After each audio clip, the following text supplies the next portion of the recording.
ناظرین کرام، لاہور کی گلیوں کوچوں اور تاریخی عمارتوں میں ہر اینٹ ایک کہانی سناتی ہے، لیکن کچھ کہانیاں ایسی ہیں جو دور میں دب کر رہ گئی ہیں۔ آج ہم آپ کو لے چلیں گے لاہور کے ایک ایسے بھولے بسرے قلعے کی طرف جس کا نام ہے قلعہ گجر سنگھ۔ جی ہاں، گجر سنگھ جس کا نام آج بھی لاہور کی گلیوں اور بازاروں میں گونجتا ہے، لیکن اس کے قلعے کی اصل حقیقت سے زیادہ تر لوگ ناواقف ہیں۔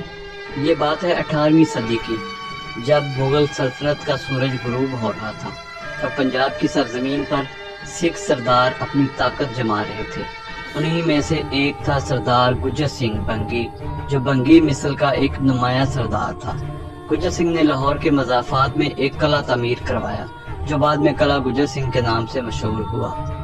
یہ قلعہ صرف ایک فوجی چوکی نہیں تھا، بلکہ لاہور پر اپنی گرفت مضبوط کرنے کی ایک حکمت عملی بھی تھی، کیونکہ اس وقت کا لاہور مختلف دھڑوں میں بٹا ہوا تھا اور طاقتور ہونے کے لیے اپنی فوجی چھاؤنی اور مضبوط مورچہ ضروری سمجھا جاتا تھا۔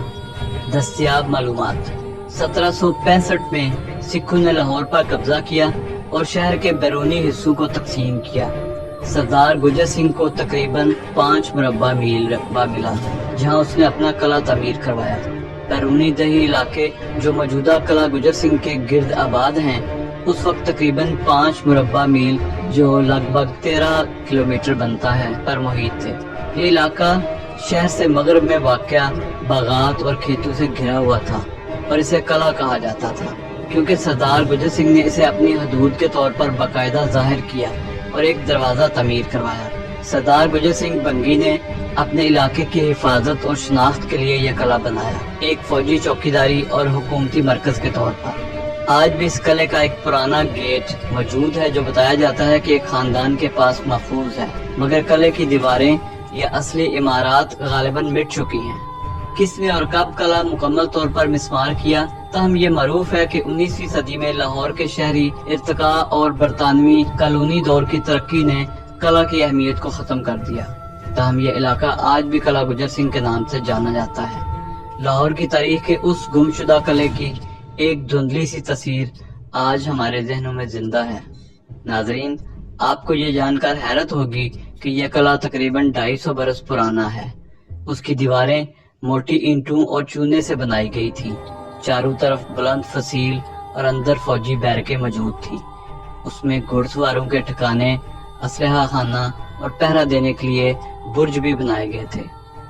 قلعے کے ارد گرد اس زمانے میں کھیت اور باغات ہوا کرتے تھے۔ لاہور کا موجودہ قلعہ گجر سنگھ کا علاقہ دراصل اسی قلعے کے گرد آباد ہوا۔ اب سوال یہ ہے کہ یہ قلعہ کہاں گیا؟ آج کے لاہور میں آپ کو قلعہ گجر سنگھ کے اصل آثار تو نہیں ملتے، لیکن اس کا نام اب بھی زندہ ہے۔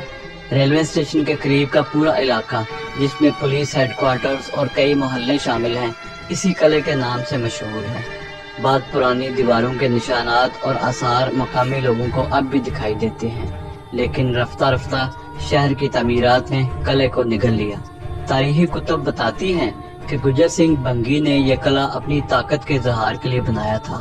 اس زمانے میں سکھ سردار ایک دوسرے کے خلاف صف آرا تھے۔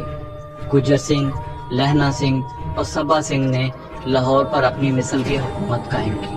گجر سنگھ نے اس قلعے کو اپنی فوجی چھاؤنی کے طور پر استعمال کیا اور یہاں سے ہی لاہور کے مختلف حصوں میں اپنی فوجیں تعینات کرتا تھا۔ لیکن وقت گزرتا گیا اور لاہور کی قسمت نے ایک اور کروٹ لی۔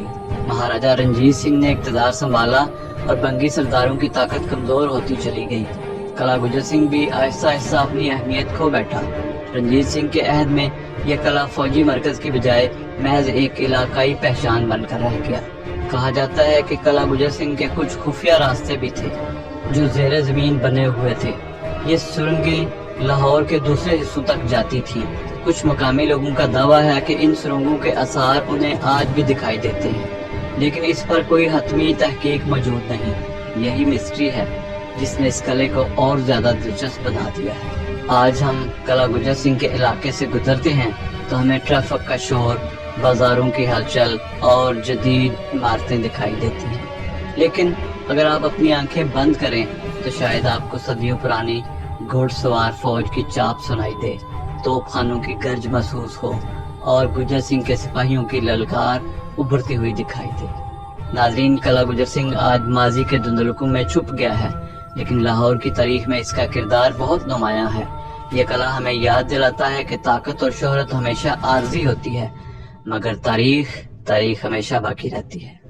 تو دوستو، یہ تھی کہانی کلا گجر سنگھ کی۔